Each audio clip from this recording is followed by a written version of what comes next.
welcome to a bookbong. I didn't even know that this had a name, but basically I just ordered some brunch. It is currently 11 a.m. and I ordered some grits. I love grits. I know there are so many grits haters out there. I'm obsessed with grits. I love Hispanic grits, harina. Ugh, they're different, they're so good though. I love grits so much. I love this type of food. So good. And then I also ordered a BLT. I currently have my period and I was really craving a BLT for some reason. And I never eat bacon, like ever. But I was like, you know what? I really want a BLT. So I was like, you know what? I'm gonna sit down and have brunch with my friends. And I've been meaning to sit down and talk to you guys about the Massiverse, romantasy books in general, just like Booktok basically. I've been wanting to go through Acotar, Throne of Glass, Crescent City, From Blood and Ash, Fourth Wing. I want to talk about it all. So that is what this video is going to be about today. Just us eating together and talking about Booktok. I will say there's going to be a ton of spoilers in this video. When I'm referring to books, I'm going to talk about details. So just a fair warning, but I will be very cautious about it. Like I'm going to leave timestamps on the screen throughout this video. Not only so that you can maybe fast forward and skim through this video. Maybe you don't want to hear me talk all the way through. Maybe you, I also got fries with my BLT because, of course. And I love fat fries like this. I've never met a fry I didn't like, I gotta say. Potato wedges, curly fries, crinkle fries, skinny fries, fat fries. God, I love fries. Hands down, my favorite food, potatoes. I'm gonna leave the timestamps just in case. Let's say you haven't read Crescent City. You're like, Kathleen, I read Acotar, I read Throne of Glass, but I haven't read Crescent City. So you can like fast forward through all the Crescent City parts. Maybe you're halfway through Throne of Glass. You can fast forward at certain parts. I'm gonna talk about a specific book and I'm gonna leave the title of the book on the video when I'm talking about that book. Just so you guys know, I don't wanna give any spoilers away to anyone, and I wanna make sure that no matter what book you're on your Sarah J. Maas journey, that nothing gets spoiled for you. So my meal isn't very appetizing today, like visually, but God, I love grits so much. Just plain old good old grits. I am so excited to talk about the Massiverse because you guys say I have really interesting opinions when it comes to my book boyfriends, my favorite characters throughout the series. So let's chat. I want to talk about Acotar because Acotar is the series that got me into fantasy. I was never a fantasy reader. I do love romance novels. I've never read a Colleen Hoover book, surprise, surprise, but I used to be really into Nicholas Sparks in high school. Probably a little bit too dramatic for me these days. I'm too sensitive and they just hurt me too much. But Anna and the French Kiss was my favorite book in high school. I still recommend it. It's YA, but so good. And I just wasn't really into fantasy. My friend Stephanie used to beg me to read Harry Potter with her, and I love the Harry Potter movies, love them, but I couldn't get into the books. I need romance. I can't explain it. There's nothing I love more in this life than romance. And so Stephanie was also trying to get me to read Acotar for the longest time. She read it like a year before I did, and she would constantly tell me like, trust me, you're gonna fall in love with this book boyfriend, you're gonna love him so much. And it took me forever to get around to it because I was just never really into fantasy. Well, baby, I am now. I'm on my 5th romantasy series right now. My 5th one. I read Acotar first, then Crescent City, which I don't recommend. I recommend you reading Throne of Glass before Crescent City, but I did Crescent City, then Throne of Glass, then Fourth Wing. I did Fourth Wing right after Crescent City, or right after Acotar. Then I did Throne of Glass, and now I'm on the From Blood and Ash series, which I'm so excited. I honestly fell in love with Acotar right away. I also really enjoyed the first book. It's not my favorite in the entire series by any means, but I really loved the whole like fairy, fae, Beauty and the Beast vibe that was going on there. And I really liked Tamlin in the first book. I didn't love him. He did not give me any tingly feelings. I didn't feel a strong connection between them, but I did really like him. I was like, he's a sexy papacito, you know what I mean? Like, he's hot, he's hot. I know we hate him, but he's hot. I actually have a very hot take on Tamlin, I'll get there. He did make my Pikachu tingle when he like threw up against the wall and bit her neck. I liked it, and don't pretend like you didn't. I know at this point we don't like him anymore, but don't act like you didn't like that. Honestly, I know compared to the second book, the first book is kind of slow and it's not as impactful, but Under the Mountain, dude, the ending of the first Acotar book, oh my God, it is so good. And I swear to you, if you are watching this video and you haven't read any of the books, I'm gonna be so mad at you. I'm gonna be so mad at you. Please just give it a chance. Like, leave this video and go give it a chance. Even if you're not a reader, guys, I have converted so many of my non-reader friends to becoming readers with Acotar. It is like the gateway drug to the reading world, I swear. I promise, it's so entertaining. There's a little bit of smut, there's romance, oh, it's so good. And even if you're not a reader, okay, let's say you're like, Kathleen, I can't just like sit there and dedicate time to a book, I'm a very busy person. Please download Audible, listen to it on Audible.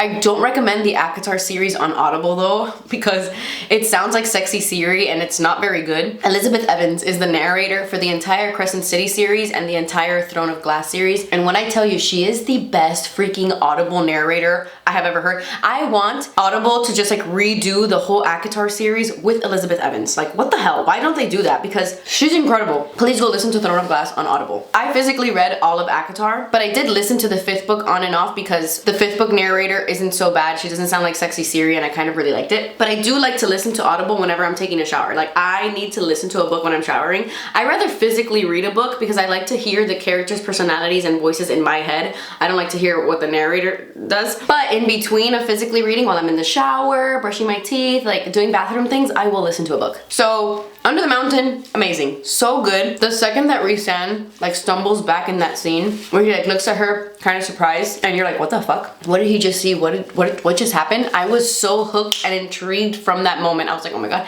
I need to know more about Rhysand. I know he was like a bad guy in the first book. Dude, the whole development of Feyre and Rhysand, oh my god, I've never experienced that in my life. I've never experienced something so amazing and wonderful reading a book ever. It was just so unexpected to me. I went into Acotar completely blind. I didn't even know Rhysand's name. So it was just such a beautiful experience. A Court of Mist and Fury, the second book, is my favorite book I have ever read in my life. Chapter 54, guys. There is no romance more romantic than that book, than that chapter, that whole, oh my god. Oh my god. They are my favorite couple of all time. Feyre and Rhysand, they're like so high on a pedestal for me. Rhysand is my favorite book boyfriend ever. If you want to see my Sarah J Maas men ranking, it's on TikTok. You guys were so mad at me that I had Azriel kind of low on the list.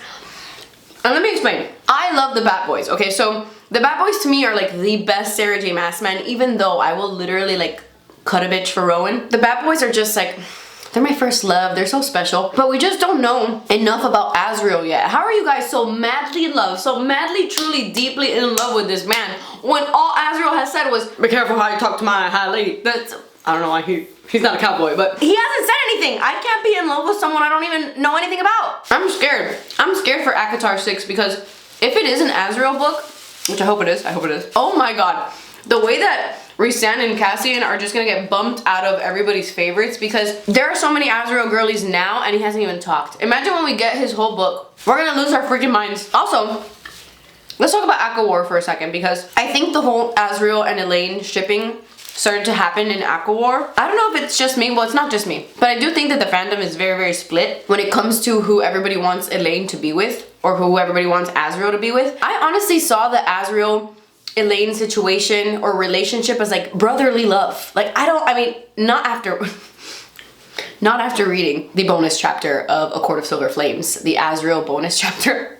Obviously not after that, but during ACOWAR, like I don't get the spicy vibes. I don't want Elaine and Azriel together. So many people do. I do not. I'm gonna say my wild theories at the end when we're discussing Acotar. I want to go through all the books really quick. I know a lot of people don't love ACOWAR. I really, really did. By the way, I need to do something about my books. I have all my Sarah J Maas books here, but I want to put like a little table there because I want them there. I want to display them. I want to see them at all times. Those 3 series. I really liked ACOWAR. The speech that Rhysand gives everybody, like right before the war happens, I cannot read it without literally sobbing every time. I can't tell you what Rhysand means to me.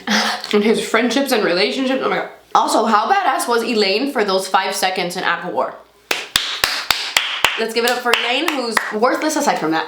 Just kidding, I like Elaine. I know she's like really, really boring, but I like her. I feel like she's going to have a very big character development, very similar to Nesta, where it's gonna be like a whole transformation. And I fear it's almost gonna be like the opposite of Nesta, where, I don't know, I'm scared Elaine is gonna go from this like, to like a scary person. I don't know. I hope she becomes like a bad bitch, not like a bad bitch, you know? Also, unpopular opinion. I think Amryn should have died in ACOWAR. She sacrifices herself and you like mourn her for a second, like you go through the motions and then you're like, oh, just kidding. She's like, Sarah J Maas, I will say, doesn't like to kill anybody. I mean, she has killed people. Kingdom of Ash destroyed me. She has killed people, but ACOWAR was very mild. Like, we lost the dad. Okay. I mean, don't get me wrong. I cried so much when their dad pulled up on the Nina, La Pinta, and La Santa Maria. Oh my god. Sobbing. sobbing. And his death was hard. But like, we could have lost Amryn too. We could have lost her too. Like, we would have been fine with that. But maybe we didn't because there's more to Amryn. Maybe there's more to her story. We'll find out, I guess. I think there's gonna be like 3 more Acotar books. Frost and Starlight was definitely like my least favorite. Not much happened there. Honestly, I don't remember that book all that much. I'm gonna do an Acotar reread and see how I feel. But like, I remember it being a little bit like, not much is happening here. A Court of Silver Flames though. Oh my god. That book made me cry so much. It's not as good as A Court of Mist and Fury for me because I am a romance girly. But Nesta's transformation, I'm about to put my boxing gloves on because I know that there's a lot of people who are gonna comment this. I know a lot of people don't like Nesta, and rightfully so. She is a CU in Tijuana. She really is. But I will tell you this, I promise you, nobody hates Nesta more than Nesta hated Nesta, okay? So I just feel for her. I feel so bad for her because having that self-hatred, it doesn't surprise me that Nesta was the way that she was with her sister because she was a fucking bitch to Feyre, but again, her childhood, she had a lot of issues. So a part of me really feels for her. I know that it doesn't excuse like all the things that she did, but listen, I feel bad for her. And her character development for A Court of Silver Flames was just so worth it, so beautiful. Her friendships with Emery and Gwen, amazing. I love Cassian, he's a perfect man. You know how Rhysand has his issues and he's a little bit of like a sneaky little devil? Cassian is just perfect in every way. And I think that he probably is too good for Nesta, probably, because he's a wonderful human, but I feel like they really need each other and they're meant to be. They're just meant to be, okay? The moment that Rhysand and Nesta had at the end of A Court of Silver Flames was so beautiful. Oh, okay, really quickly. When Nesta is climbing the mountain and she like lets her friends get there first and they're like climbing the mountain and she hears the, I'm gonna cry. And she hears the little bell like sound off. It's just a beautiful friendship book, okay? It is, and I love her character development so much. I love Nesta. Anyway, I love Azriel and Gwen. How are you gonna read the bonus chapter of A Court of Silver Flames and still tell me you want him with Elaine? Like, he just wants to jump Elaine's bones and get in her pants. There's something that's gonna develop with him and Gwen. I love the history that he has with Gwen. There's just so much. How are you not Team Azriel and Gwen? How? How are you not? Another thing. Elaine. I want Elaine to be happy. I think if she wants to be with Azriel, fine. I hate it. I hate that idea. I don't love the 3 brothers with the 3 sisters. Guys, you don't think that's a little predictable? You don't think that's a little bit like, okay, the 3 brothers, the 3 sisters? It's so dumb. I'm sorry, but I freaking hate it. I hate it. And I will say, I think that there's something more to the whole Lucien and Elaine being mates thing. I almost don't believe it, dude. I almost do not believe that they're mates. Maybe this is a situation where, you know how they talked about like if you're mates, sometimes you can like reject the bond or whatever. Maybe this is an example of Elaine and Lucien being mates but rejecting the bond. Maybe they become really good friends. I don't know. But I have a feeling that they're not mates. Like I feel like there's something more to that story. I don't know. Can I say something crazy? Can I say something crazy? Are you ready?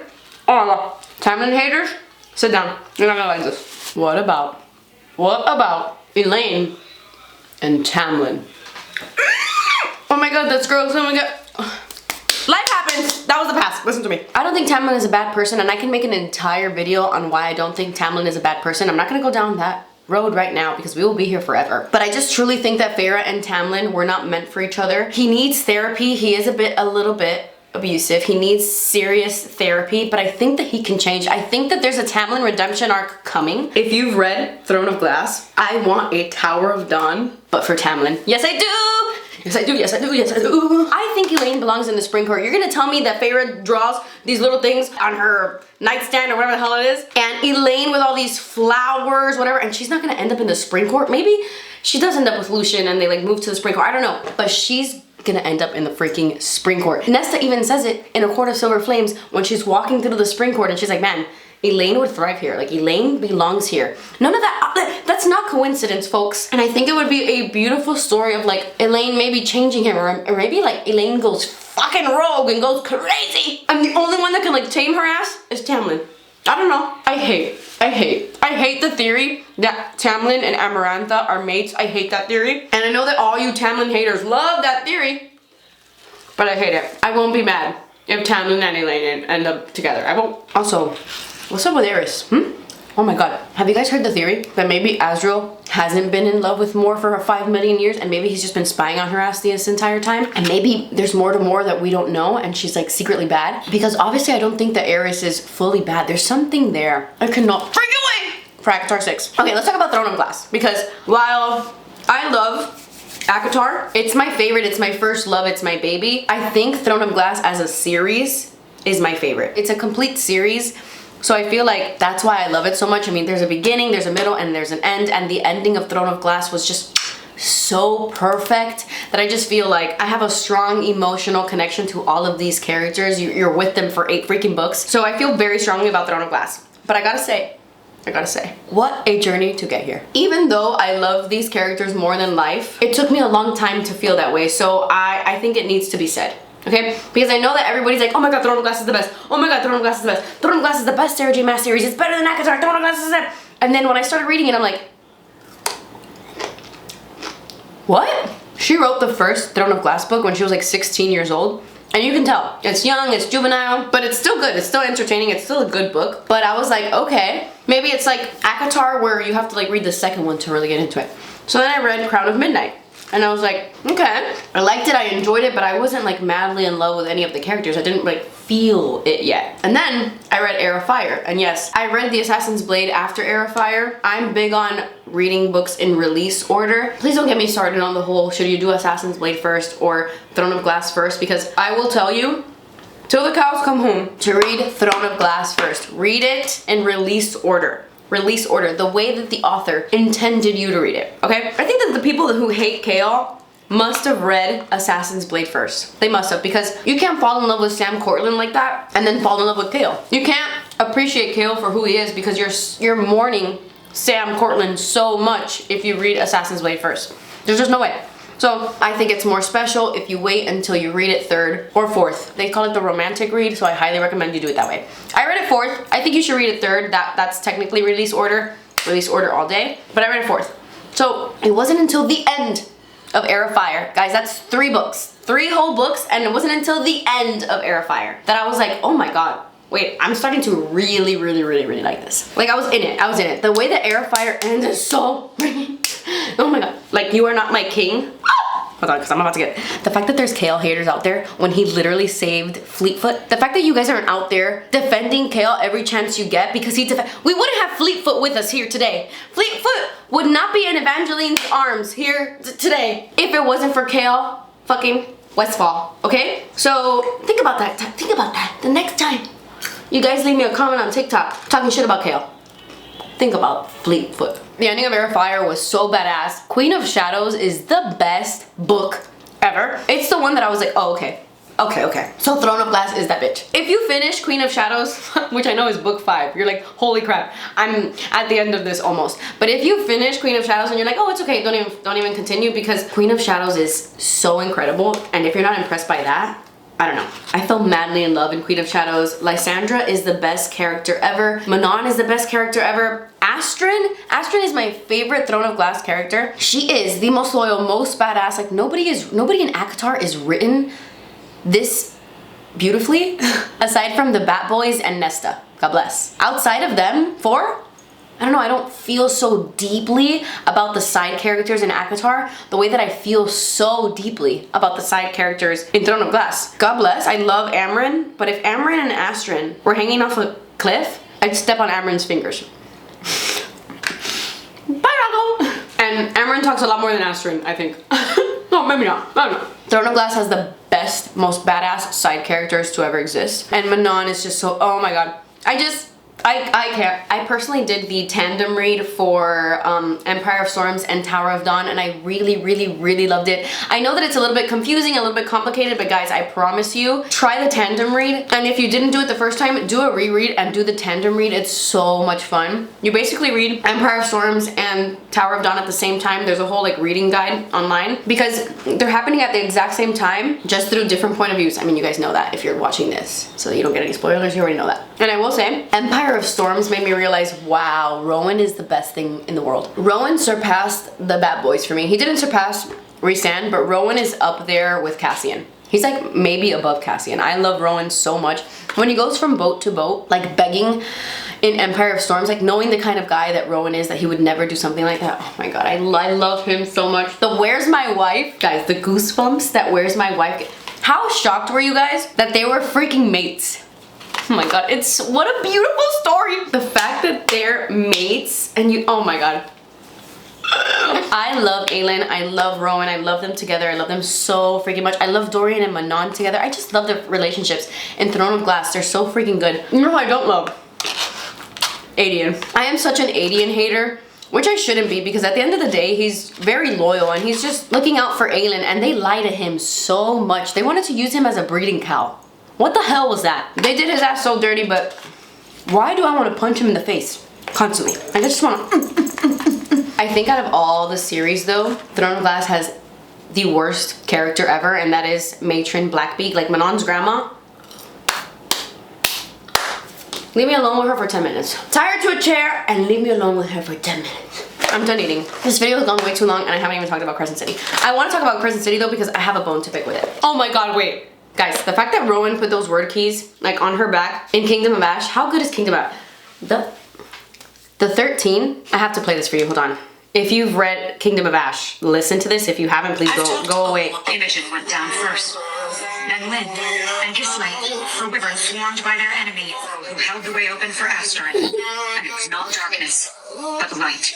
Light, bright and pure as the sun on snow, that erupted from Asterin. Light, as Asterin made the yielding. As the 13, their broken bodies scattered around the tower in a near circle, made the yielding as well. Kingdom of Ash wrecked me. Wrecked me. Ah. Excuse me. I need a moment. Okay, I have a bone to pick with Crescent City because Crescent City 1 is probably the most fun I've ever had reading a book in my entire life. You cannot read Crescent City 1 and not be wowed at the end of it. I will say I have like ADHD. I read the first page of Crescent City 5,000 times. The first page, I couldn't even understand it. I was like, what is going on? It is a lot. Crescent City is a lot, so I had to exclusively listen to Crescent City on Audible because I just could not read it. I physically couldn't. So I listened to it on Audible, and Lahaba's little voice. Elizabeth Evans is the best freaking narrator ever. That's the most fun I've ever had listening to a book. It was so fun. The second book was really good too. It was a little bit slower than the first one, but like trying to find out who Agent Daybright is. I am obsessed with Rune and Lydia. Like, oh my god, their romance, Rune and Lydia are up there for me. I'm obsessed with them. I love them so much. And then for Crescent City 3, like Rune's entire rescue scene, sobbing, it was so beautiful, obsessed. In fact, the majority of the book was so much fun and so good. And then after chapter 80, what happened? Guys, am I the only one that felt that way? Sahara in the mech suit, what? The fact that Bryce's like vagina juice is the reason why Hunt could wear the mask? Because he had the vagina juices in him. The ending of this book felt really psychedelic. I don't know what happened there. And then Tharian floating in a bubble, like that was so weird. That was okay, that was fine. The fact that Nesta put on this mask to fight the Middengard worm when her sister, Feyre, did it in the first book with her eyes closed. What? Wasn't that weird too? Even though that was in the beginning of the book, I thought that was weird. And then I don't know, I felt like the ending of Crescent City 3, like I was waiting for something wow. I was waiting for like the big bang because Sarah J Maas always ends on like this like big bang. And then the phone rings, like Hunt's cell phone rings, and I'm like, this is it, this is the moment, this is the phone call, shit's gonna go down. Shit's about to go freaking down. And then it's floating jelly jubilees? I didn't expect that. I didn't expect flying unicorns at the end. I don't know what I was expecting, but it wasn't that. I gotta say, I don't know. I was a little bit, I loved it. I still loved it because it's a Sarah J Maas book. She's my favorite author. She just writes so well. Her stories are extremely entertaining. I still had the time of my life. The first 80 chapters, fuck, amazing. The ending fell short for me, and I've never said that about a Sarah J Maas ending in my life. In my opinion, they all end way better than they start. So I was a little bit disappointed with that one, but it was still so much fun to read. I love it. Sarah J Maas can do no wrong in my eyes.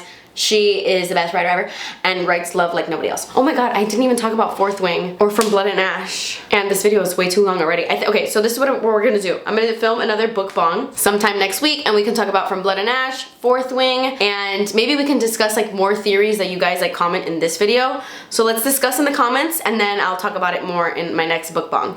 But yeah, I ran out of food, you know? It's not the same. But yeah, guys, please come on this journey with me. It is so fun in Prythian and not fun at all in Terrasen, but it's still nice to read. It's a lot of fun in Lunathian. It's dangerous as hell, but a lot of fun. So please just read. Look, they're so good. Even if you're not a reader, you will be with these. But yeah, guys, leave me a comment down below letting me know if you agree with any of the things I said. Sound off in the comments, because I don't hate Tamlin and I love Kale. Yeah, what you gonna say about that? But that completes this video, guys. I love you guys so much. Thank you guys so much for watching. Please subscribe if you haven't already, and I will see you in my next video. Bye.